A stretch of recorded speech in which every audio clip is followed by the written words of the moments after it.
जो लोग हैं, जो उनके ऊपर डिपेंडेंट्स हैं, उनको उसकी जो एक राशि, क्लेम राशि जिसको कह सकते हैं या जिसको एक मुआवजा कह सकते हैं, वो हमने हरियाणा में आज बांट दिया है। और उसी क्रम में करनाल ज़िले के ऐसे कुल 6 लोग हैं, उनको यहाँ बुलाया है। उनमें से जो आए हैं उनको 4 लाख रुपए की राशि प्रति व्यक्ति के हिसाब से वो दी जा रही है।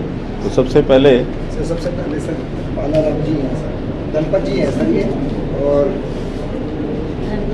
सर नहीं किसकी डेथ हुई? पवन की सर, पवन हाँ, पवन क्या लगते हैं तुम्हारे? लड़का था, हैं? लड़का था। अच्छा, तुम्हारा बेटा था पवन।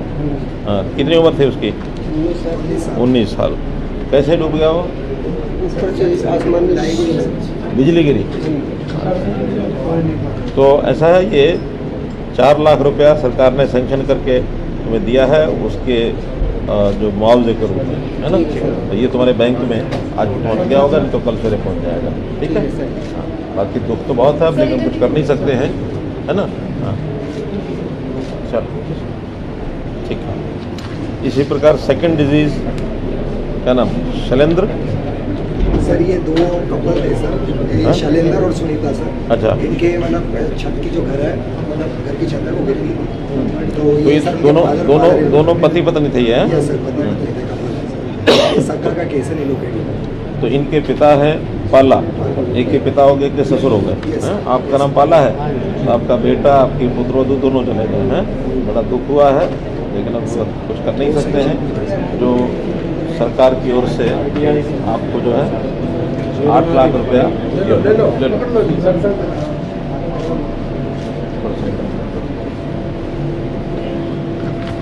चलो ठीक है। फिर करतारी देवी हैं, जिनका देहांत हुआ, ये गांव डबकोली कला की हैं।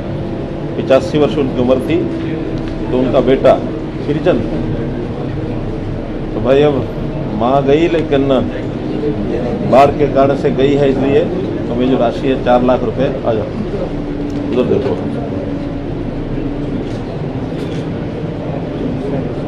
चलो, माँ के जाने का अफसोस तो है, कोई बात नहीं। चलो, सावन, ये भी छोटा लड़का है, 13 साल की उम्र है। आपका बेटा है?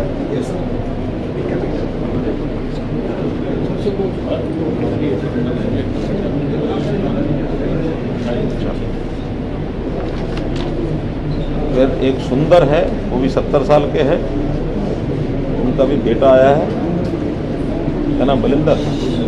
तुम्हारे पिताजी सुंदर थे? कैसे कैसे डेथ हुई? छत गिर गई, नीचे बैठे थे। 4 लाख रुपये तुम्हारे अकाउंट में पहुंच गया होगा या पहुंच जाएगा? चल देखिए, जैसा मैं बार बार कह रहा हूँ कि टेक्नोलॉजी, इसका बहुत बड़ा उपयोग हमको हुआ है। और उस टेक्नोलॉजी के कारण से आज हमारे पास हर परिवार का एक डाटा, परिवार पहचान पत्र का, वो हमारे पास है।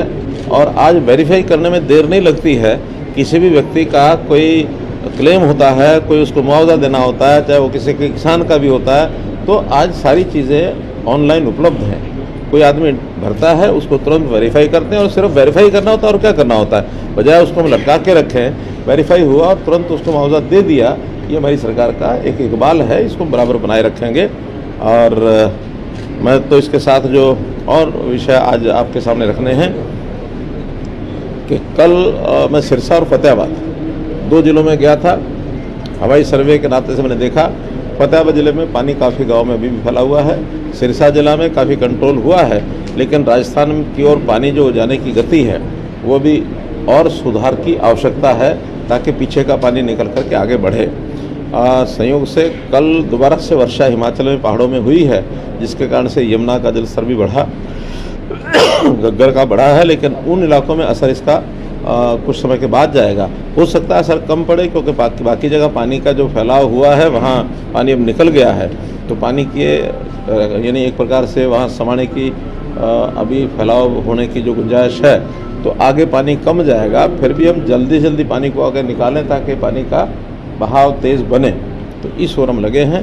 जहाँ तक कोई भी नुकसान है उसके मुआवजे के लिए हमने पोर्टल अपना खोल दिया है, क्षतिपूर्ति उसमें किसानों के लिए भी, और उसमें आज से अन्य कोई नुकसान है उनके लिए भी हर प्रकार का, और उसको वेरीफाई करेंगे। 7 दिन में वेरीफाई होगा और 7 दिन के बाद वेरीफाई के बाद इसी प्रकार जैसे आज आपके सामने मुआवजा हम दे रहे हैं, ऐसे ही मुआवजा बाकी भी लोगों को जो प्रभावित हैं उनको दे दिया जाए। हरियाणा में कोई कितनी मौत हुई है सर? हरियाणा के कितने लोग हैं? अभी 35 लोगों की कंफर्म हमारे पास जानकारी है, जिनको आज जो है ये राशि बांटी गई है। पूरे हरियाणा में बांटी गई? पूरे हरियाणा में 8 जिलों में ये संख्या रही है। जैसे 6 संख्या यहाँ की है, 8 संख्या अम्बाला की है, अलग अलग जिलों की है, कहीं 2, कहीं 4, कहीं 3। तो सब जिलों को आज जो है उनको एक प्रकार का टोकन जो है, कहीं चेक के माध्यम से, कहीं पत्र के माध्यम से पैसा सीधा RTGS से उनके खाते में जाएगा। सर भूपेंद्र सिंह हुड्डा का कहना है कि 40,000 रुपये प्रति एकड़ मिलना चाहिए और इस पोर्टल में किसानों को न फंसाया जाए।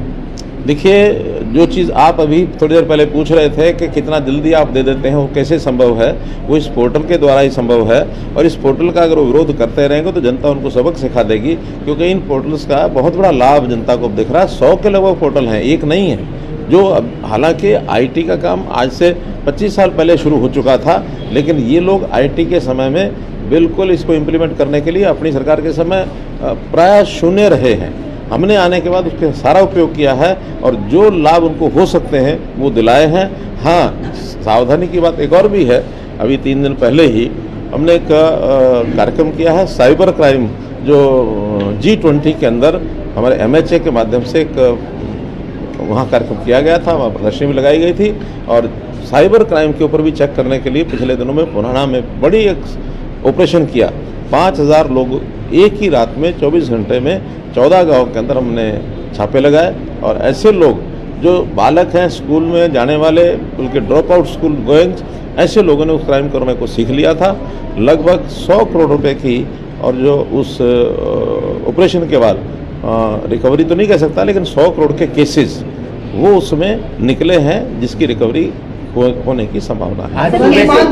मजाक कर रहे हैं बाढ़ को लेकर, मृत्यु को लेकर, और केजरीवाल राजनीति जब आपने ही कह दिया वो मजाक कर रहे हैं, वो राजनीति कर रहे हैं, मैं इसका जवाब न दूं तो अच्छा है। इतना हल्कापन मुझे दिखाना अच्छा नहीं लगता। आज क्या कार्यक्रम थे सर करनाल में आपके, उसके बारे में बताएं। करनाल में भी जैसा मैं लगातार जब आता हूं तो कुछ वार्डों में, गाँव में जाकर के जन संवाद के कार्यक्रम जो मेरे चल रहे हैं उसको मैं पूरा करता हूँ। आज 18 कार्यक्रम हो चुके हैं कुल गाँव के, और जो वार्डों के हैं 26 में से 8 कार्यक्रम बचे हैं, वो अगले 2-3 बार आके किसानों की कि इंद्री बेल्ट के ऊपर किसानों के खेतों में रेता काफी जम गया सर, वो खेती करने में बड़ी दिक्कत आएगी और उनको बड़ी उम्मीद है कि हमारी जो आपकी सरकार है वो जल्दी समाधान करेगी सर। मैंने बताया कि बाढ़ का जो प्रकोप है उसका असेसमेंट सब चीज़ों का होना शेष है। अभी तो अपने आप लोग जो असेसमेंट कर रहे हैं, यानी पोर्टल पर भर रहे हैं, फिर हमारे डिप्टी कमिश्नर जो कमेटियाँ बनी हैं वो उसका असेसमेंट करेंगे, और जो उनकी ओर से हमें फाइनल रिपोर्ट मिलेगी उसके हिसाब से उनका सबका मुआवजा दिया जाएगा। सर, आप लंबे समय से राजनीति कर रही हैं, आप लंबे समय से राजनीति कर रहे हैं। एक तरफ भूपेंद्र सिंह हुड्डा विपक्ष आपके समक्ष चला रहे हैं, बाकी 3 नेता उनके रणदीप सुरजेवाला, शैलजा, किरण चौधरी वो अलग कार्यक्रम चला रहे हैं। तो इसको आप किस नजरिए से देखते हैं? वो राजनीति कर रहे हैं, राजनीति के तौर पर चला रहे हैं। हम जन सेवा के नाते जन संवाद के कार्यक्रम में जाकर लोगों से उनकी तकलीफें पूछते हैं, जो हमने किया है वो बताते हैं, जो करना और आवश्यक है वो उनसे पूछ करके तुरंत उस पर करते हैं काम। आज भी जैसे मैं 2 वार्डों में होकर के आया हूँ, तो लोगों ने जो अपनी समस्याएं बताई हैं, आज सुबह मेरी सभी पार्षदों के साथ भी बैठक थी, मीटिंग थी, आपने देखा ही है। उन्होंने भी जो अपनी डिमांड्स बताई हैं, हमने अधिकारियों को बता दिया कि वो सारे हमारे यहाँ रेगुलर काम करने का जो सिस्टम है बना है, उससे जनता खुश है, जनता के काम हो रहे हैं। हम किसी प्रकार की राजनीति नहीं। नगर निगम की मीटिंग ली है, उसमें क्या-क्या डिसीजन नहीं है सर? नगर निगम की मीटिंग में लोगों ने अपने, यानी पार्षदों ने जो काम बताए हैं वार्डों के, वो भी हमने नोट किए हैं, आगे बताए गए हैं। और खास करके जो प्रॉपर्टी ID और जो अप्रूव्ड अनअप्रूव्ड कॉलोनीज, इसका विषय है, वो अधिकारियों ने ठीक से सबको बताया है और उस पर काम चल रहा है। बहुत जल्दी ये सारे काम पूरे होंगे।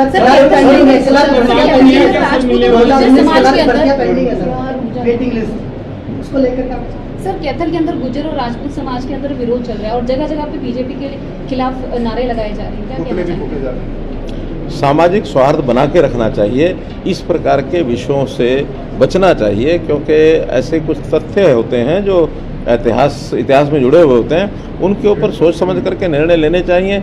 ये जो महापुरुषों के नाम को लेकर के और खींचतान बनती है कि वो महापुरुष हमारा है, वो महापुरुष हमारा है, वास्तव में महापुरुष की कोई जाति नहीं होती है। महापुरुषों को तो